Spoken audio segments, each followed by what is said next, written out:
देखिए, बाल विकास एवं शिक्षा शास्त्र का प्रश्न है, ठीक है। 21 नंबर देखिए, आया हुआ प्रश्न है। एक शिक्षक को अपने विद्यार्थियों को किसी प्रश्न का उत्तर देने के लिए सहज अनुमान लगाने के लिए डैश करना चाहिए। क्या करना चाहिए शिक्षक को? देखिए, प्रोत्साहित, दंडित, अनदेखा, अवरुद्ध, ये तीनों क्या है? नेगेटिव शब्द हैं, इसलिए क्या हो जाएगा? प्रोत्साहित।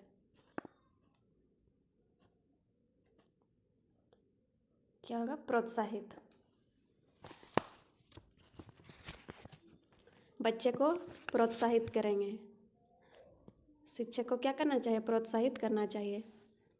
सहज अनुमान लगाने के लिए प्रोत्साहित करना चाहिए। इसे समझिए। शिक्षक को चाहिए कि वह बच्चों की रुचि के अनुसार काम करें ताकि बच्चों को उनकी वास्तविक क्षमता को प्राप्त करने की स्वतंत्रता मिल सके। छात्रों को प्रेरित करने का सबसे अच्छा तरीका उनके प्रति सौम्य, गर्मजोशी, सहायक, सहानुभूतिपूर्ण होना है और उस संभावना के पीछे तर्क का पता लगाने के लिए विचार मंथन, चर्चा के बाद सहज ज्ञान युक्त अनुमान लगाने के लिए प्रोत्साहित करना है। छात्रों को ज्ञान प्रदान करके और ऐसी स्थिति स्थापित करके सीखने में मदद करना जिसमें छात्र प्रभावी ढंग से सीख सके। आगे देखिए,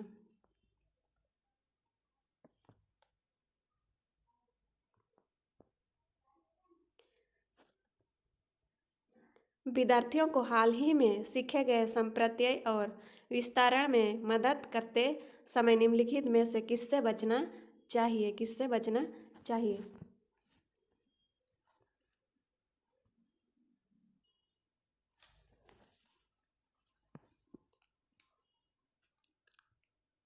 विद्यार्थियों को हाल ही देखिए, विद्यार्थियों को हाल ही में सीखे गए संप्रत्यय और विस्तारण में मदद करते समय निम्नलिखित में से किससे बचना चाहिए? विभिन्न उप संप्रत्ययों के बीच संबंधों को क्रियान्वित करना, ये करना चाहिए, ठीक है। देखिए, जो नहीं करना चाहिए, बचना है लिखा है, तो इसे ध्यान में रख के उत्तर करेंगे। संप्रत्यय के उदाहरण और गैर उदाहरण बनाना, अधिग्रहित जानकारी को नई समस्याओं पर लागू करना, बोर्ड पर लिखना और शिक्षार्थियों से इसे बिना समझे नकल करने के लिए कहना। बिना समझे नकल करने के लिए नहीं कहेंगे, समझ कर लिखने को कहेंगे, इसीलिए क्या होगा? इससे बचना चाहिए। देखिए, प्रश्न में दिया है किससे बचना चाहिए, तो क्या होगा? 4 नंबर, ठीक है।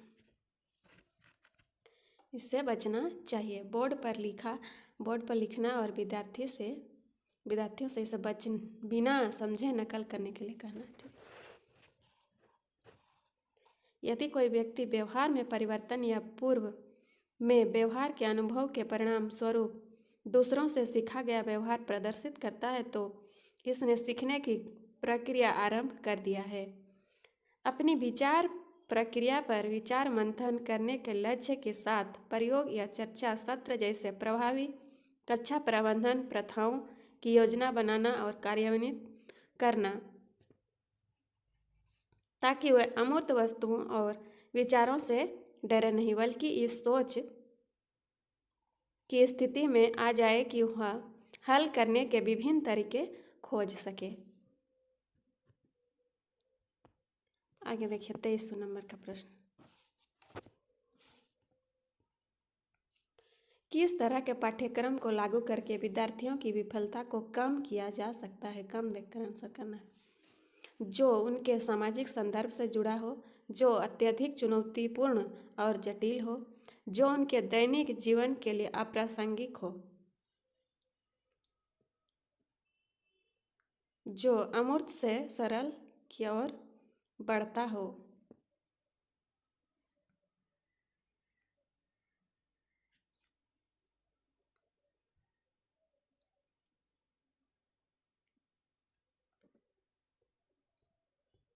देखिए, प्रश्न समझिए। पाठ्यक्रम को लागू करके विद्यार्थियों की विफलता को कम किया जा सकता है। देखिए, जो अत्यधिक चुनौतीपूर्ण और जटिल हो, इससे क्या होगा? विफलता कम नहीं होगा, ज़्यादा हो जाएगा, इसलिए क्या होगा? यह गलत होगा। तीसरा ऑप्शन देखिए, जो उनके दैनिक जीवन के लिए अप्रासंगिक हो, ये भी क्या होगा, गलत। देखिए चौथा नंबर, जो अमूर्त, अमूर्त से सरल की ओर बढ़ता है, इसलिए क्या होगा, ये गलत हो जाएगा। ठीक है, आगे देखिए, जो उनके सामाजिक संदर्भ से जुड़ा हो, समाज से जो बच्चा जो जुड़ा है उसका उदाहरण देंगे तो बच्चा क्या होगा, जल्दी सीखेगा।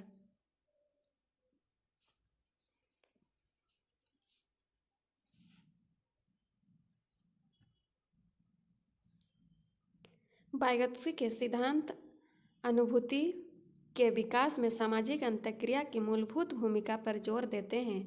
वाइगत्स्की 1978, क्योंकि देखिए उसका ये जन्म है, क्योंकि उनका दृढ़ विश्वास था कि समुदाय अर्थ बनाने की प्रक्रिया में एक केंद्रीय भूमिका निभाता है। छात्र अपनी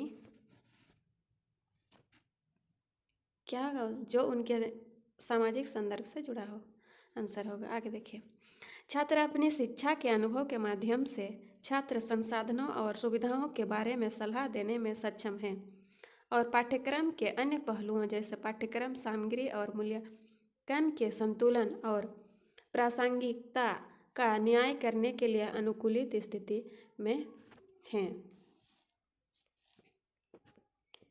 आगे देखिए 24 नंबर का प्रश्न,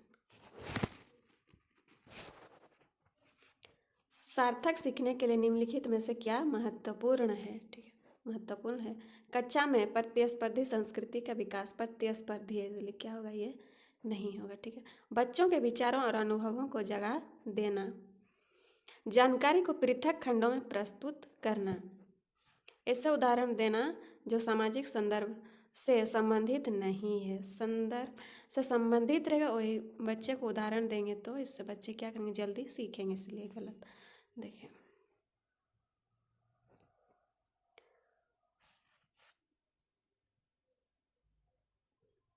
सबसे महत्वपूर्ण कहा है, इसीलिए क्या हो जाएगा,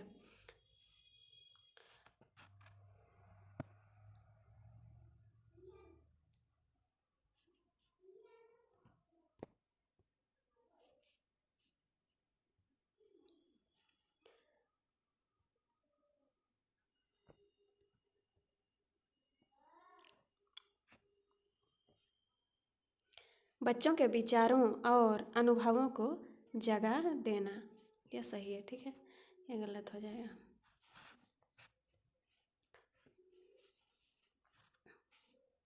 बच्चों के विचारों और अनुभवों को जगह देना। आगे देखिए,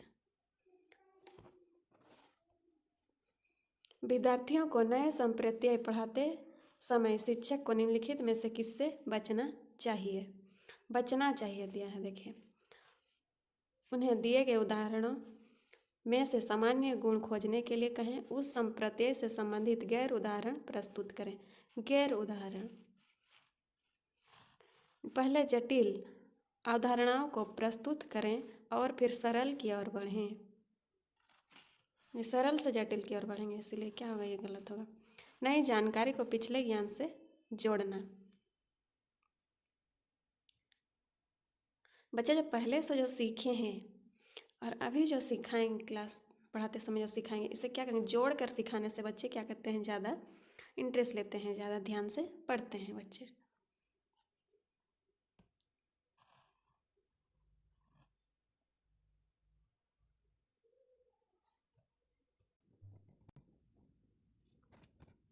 विद्यार्थियों को नए संप्रत्यय पढ़ाते समय शिक्षक को निम्नलिखित में से किससे बचना चाहिए, उन्हें दिए गए उदाहरणों में से सामान्य गुण खोजने के लिए कहें, उस संप्रत्यय से संबंधित गैर उदाहरण प्रस्तुत करें, पहले जटिल अवधारणाओं को प्रस्तुत करें और फिर सरल की ओर बढ़ें, नई जानकारी को पिछले ज्ञान से जोड़ना।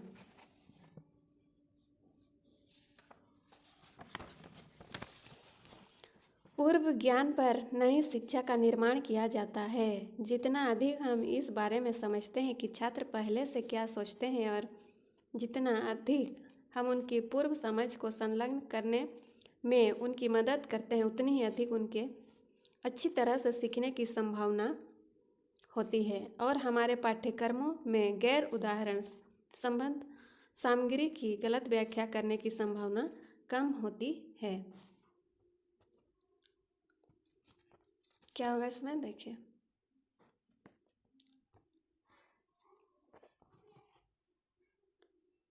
पहले जटिल अवधारणाओं को प्रस्तुत करें, फिर सरल की ओर बढ़ें। इससे बचना चाहिए, बचना चाहिए कहा है, इसलिए क्या होगा, ये हो जाएगा। ठीक है, बचना चाहिए।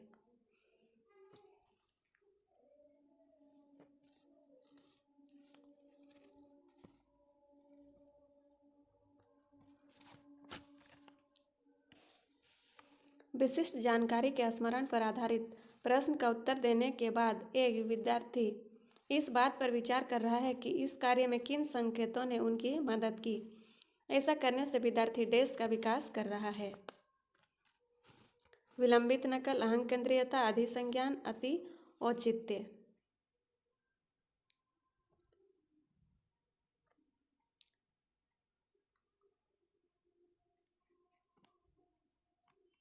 इसमें देखिए, अधिसंज्ञान, मेटाकॉग्निशन, सोच, अधिबुद्धि चिंतन, तत्काल परिणामों और छात्रों को अपनी सीखने की प्रक्रियाओं को समझने में मदद करने के लिए छात्रों के सीखने को बढ़ाने के लिए एक तेजी से उपयोगी प्रक्रिया है अधिसंज्ञान।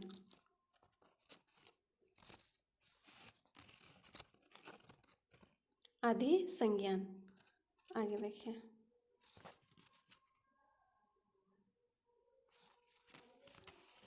लक्ष्य प्राप्त करने के चरण दर चरण निर्देश को यहाँ डेस कहा जाता है। क्या कहा जाता है? कलन विधि, स्वतः शोध प्रणाली, साधन, लक्ष्य विश्लेषण, स्मृति सहायक विधि। साधन साध्य विश्लेषण में समस्या समाधान करता अंत या अंतिम लक्ष्य की कल्पना करके शुरू होता है और फिर अपनी वर्तमान स्थिति में लक्ष्य प्राप्त करने के लिए सर्वोत्तम रणनीति निर्धारित करता है।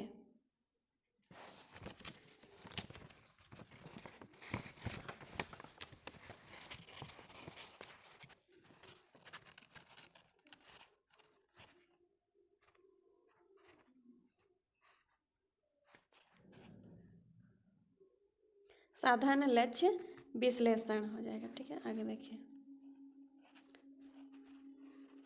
विद्यार्थियों के बीच भ्रांतियां उनके बारे में क्या बताती है? अत्यंत गलत और तर्कहीन सोच प्रक्रिया, उच्च क्रम की भावनात्मक और बौद्धिक क्षमताएं, अवधारणाओं के बारे में भोली और सहज समझ, गंभीर संज्ञानात्मक कमियां और तंत्रिका संबंधी विकार।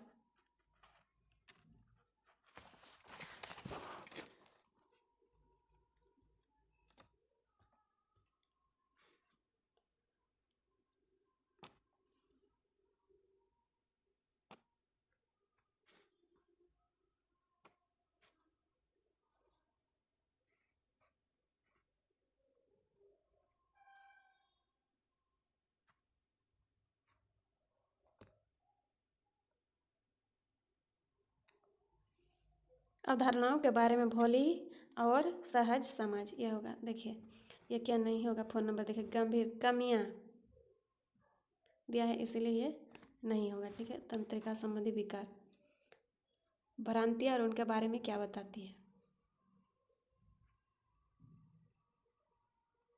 ये क्या होगा, गलत हो जाएगा, गलत तर्कहीन सोच।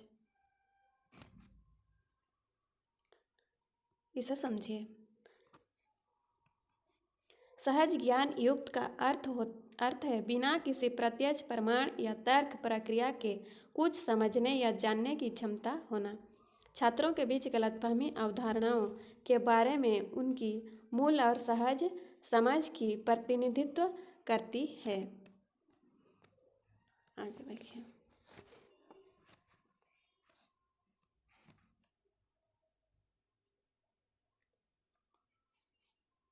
निम्नलिखित में से कौन सी देखिए, निम्नलिखित में से कौन सी स्थिति विद्यार्थियों में गर्व का कारण बन सकती है? जब असफलता का कारण स्वयं को माना जाता है। गर्व का कारण कहा है, इसे गौर से देखिए, गर्व का कारण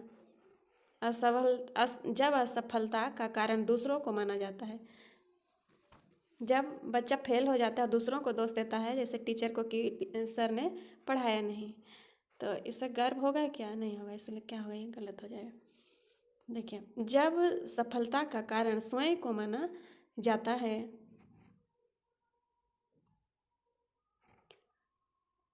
जब सफलता का कारण दूसरों को माना जाता है, असफल होगा तो बच्चा गर्व नहीं करेगा, इसलिए क्या होगा, यह गलत हो जाएगा। देखिए, जब सफलता का कारण दूसरों को मानेगा तो दूसरों को मानेगा तो गर्व नहीं होगा, ज़्यादा गर्व महसूस करेंगे विद्यार्थी जब सफलता का कारण स्वयं को मानेगा, ठीक है, माना जाता है।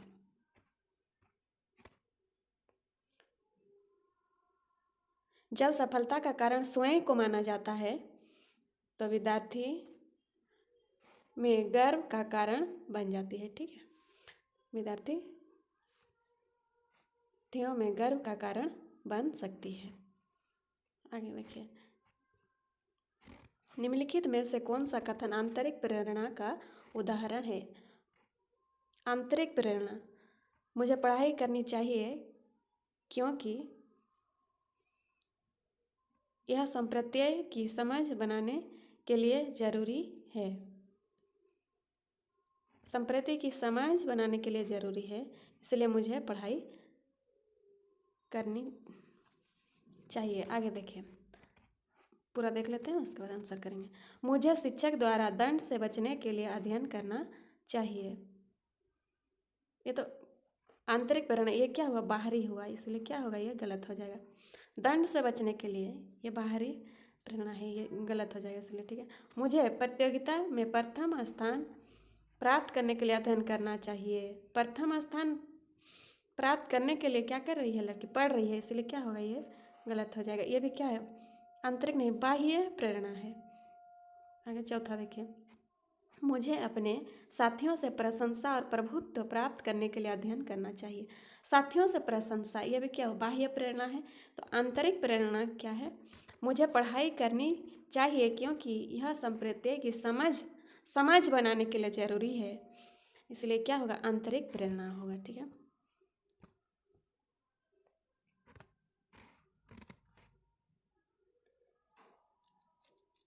मुझे पढ़ाई करनी चाहिए क्योंकि यह संप्रत्यय की समझ बनाने के लिए जरूरी है, इसे समझिए और अच्छा से। आंतरिक प्रेरणा को कुछ अलग करने योग्य परिणामों के बजाय अपनी अंतर्निहित संतुष्टि के लिए गतिविधि करने के रूप में परिभाषित किया गया है। जब आंतरिक रूप से प्रेरित किया जाता है तो किसी व्यक्ति को बाहरी उत्पादों, दबावों या पुरस्कारों के बजाय मनोरंजन या चुनौती के लिए कार्य करने के लिए प्रेरित किया जाता है। यह वीडियो पूरा देखने के लिए धन्यवाद।